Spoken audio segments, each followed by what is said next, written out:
Hey guys, welcome back to my channel Prayatna with Shalini. Guys, आपको पता होगा कि इस तरह की सॉलिड कुर्ती बहुत ज़्यादा अभी फैशन में है। तो मैंने भी अभी एक सॉलिड कलर में ये कुर्ती बनाई है और इसमें मैंने इस तरह की स्लीव्स बनाई हैं। इस तरह की स्लीव्स भी अभी काफ़ी ज़्यादा फैशन में है। और इस कुर्ती में मैंने इस तरह का नेक बनाया है।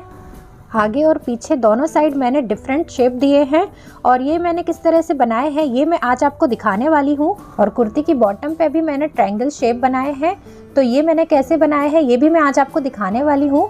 तो इस कुर्ती की मेकिंग के लिए मैंने 2 वीडियो बनाए हैं, जिसमें मैंने एक में गला और बॉटम फिनिश करना बताया है और दूसरे में मैंने आपको स्लीव्स बनाना बताया है। तो स्लीव्स का वीडियो मैं आपके साथ बाद में शेयर करूँगी। अब मैंने यहाँ पे एक स्ट्रेट कुर्ती की कटिंग कर ली है। स्ट्रेट कुर्ती की कटिंग मैं आपके साथ पहले भी काफ़ी सारे वीडियोस में शेयर कर चुकी हूँ। लिंक आपको डिस्क्रिप्शन बॉक्स में मिल जाएगी, जिससे कि आप स्ट्रेट कुर्ती कट कर सकेंगे। इस कुर्ती का नेक बनाने के लिए मैंने यहाँ पे पेपर बकरम ली है।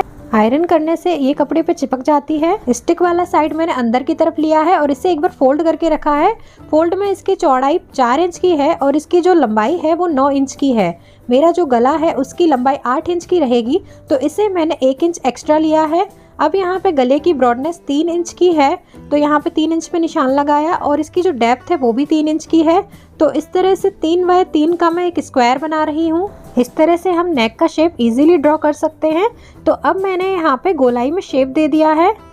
अब जो गले की टोटल लंबाई है वो 8 इंच की है, तो ऊपर से मैंने 3 इंच ऑलरेडी लिया है, तो अब मैं यहाँ पे 5 इंच पे मार्क कर रही हूँ। तो इस तरह से ऊपर से इसकी डेप्थ 8 इंच की होगी और जो छोटा नेक बनाया है उसके बाद से 5 इंच की होगी। अब मैं यहाँ पे एक और शेप दे रही हूँ।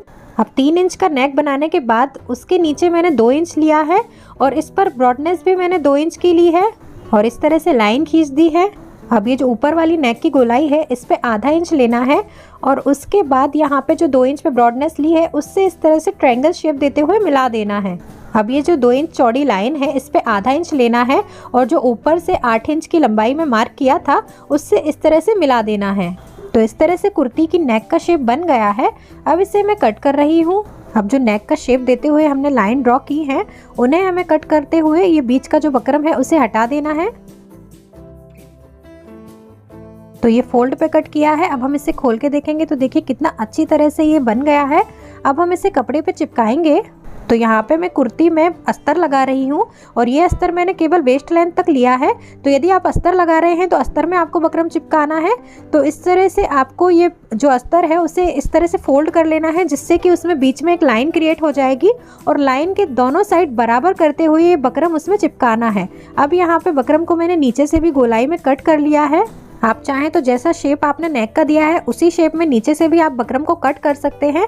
अब इसे चिपकाना है। अब जो कपड़े की सेंटर लाइन है उससे दोनों साइड बकरम को बिल्कुल बराबर रखते हुए इस पे चिपकाना है।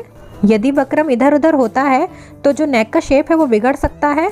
अब मैं कुर्ती का फ्रंट पार्ट ले रही हूँ, तो इसका सीधा साइड मैंने ऊपर की तरफ रखा है और जो अस्तर है उसमें बकरम लगा साइड मैंने बाहर की तरफ रखा है।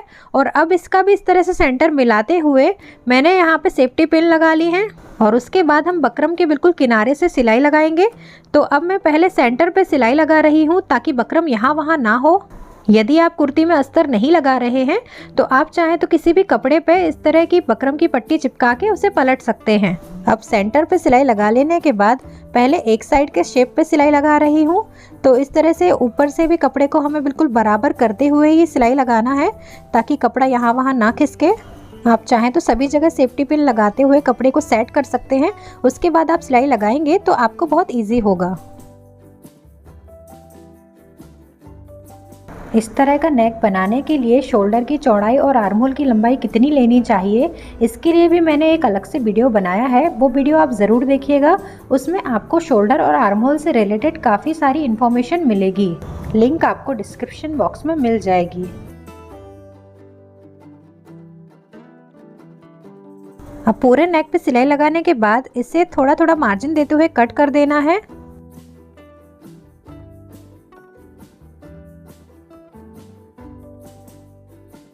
अब जहाँ पे कॉर्नर बन रहे हैं वहाँ पे हमें थोड़ा सा ज़्यादा कट देना है। याद रहे कि सिलाई कट ना हो। और ये गोलाई है वहाँ पे भी हमें छोटे छोटे से स्लैश लगा लेना है। अब हम इसको इस तरह से पलट देंगे तो आप देख सकते हैं कितनी अच्छी तरह से ये गला बन गया है। अब हम इस पर टॉप स्टिच लगा लेंगे। गले को पलटने के बाद इस पर आप आयरन कर लें और उसके बाद आप ये टॉप स्टिच लगाएं, जिससे कि गले में ज़्यादा फिनिशिंग आएगी। आप अपनी पसंद से कोई भी शेप नेक में दे सकते हैं और बिल्कुल सेम तरीके से उसे फिनिश कर सकते हैं। अब इसी तरह से मैंने बैक नेक भी बनाया है। बैक नेक पे जो मैंने गोलाई दी है वो 3 इंच की चौड़ाई लेकर और 2 इंच की गहराई लेकर दी है। और उसमें जो कट दिया है नीचे की साइड में वी कट, वो मैंने बिल्कुल आगे की तरह दिया है। और इसमें मैं छोटा सा वो लगा रही हूँ। तो यहाँ पे मैंने इस तरह से इसको रेडी किया है। और अब जो पीछे साइड मैंने वी कट दिया है उसमें मैं ये लगा रही हूँ। तो इस तरह से अंदर की तरफ रखते हुए मैंने दोनों साइड सिलाई लगा ली है। मैंने ये पीछे साइड लगाया है, आप चाहें तो आगे भी इसे लगा सकते हैं।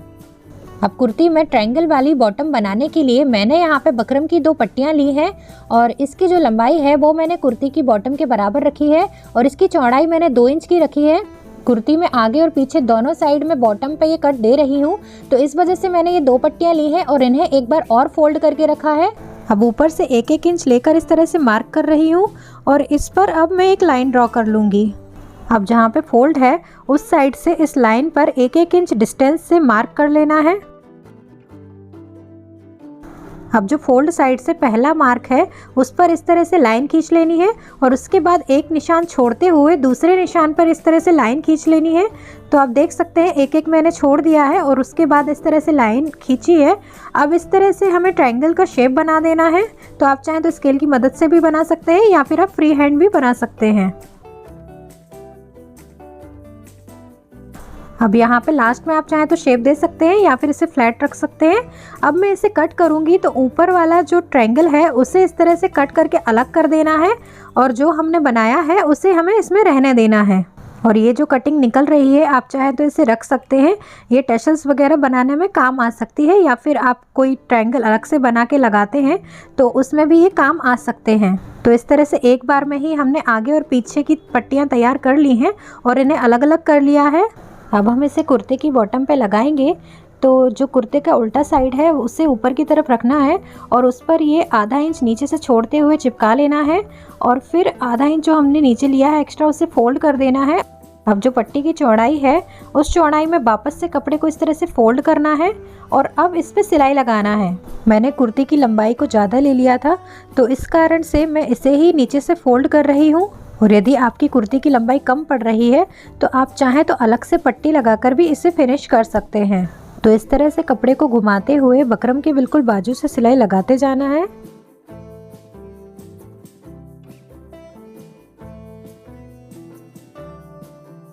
अब इसमें भी थोड़ा थोड़ा मार्जिन लेते हुए एक्स्ट्रा फैब्रिक कट कर देना है और जो कोना बन रहा है वहाँ पे भी हमें सीधा कट लगा देना है ताकि जब हम इसे पलटेंगे तो ये अच्छी तरह से दिखेगा।